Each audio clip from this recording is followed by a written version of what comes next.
Google I/O starts next week on May 10, and on the second day of the event the company will reveal the new Pixel 7a mid-ranger. Well, we say mid-ranger, but the phone is really close to the flagship Pixel 7 in terms of specs.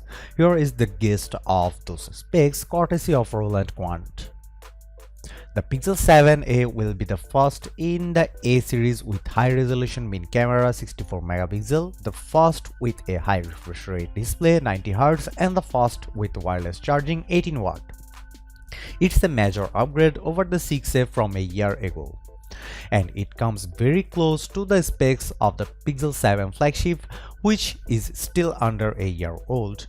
This includes the Tensor G2 chipset. The RAM and storage capacities are not mentioned in this leak.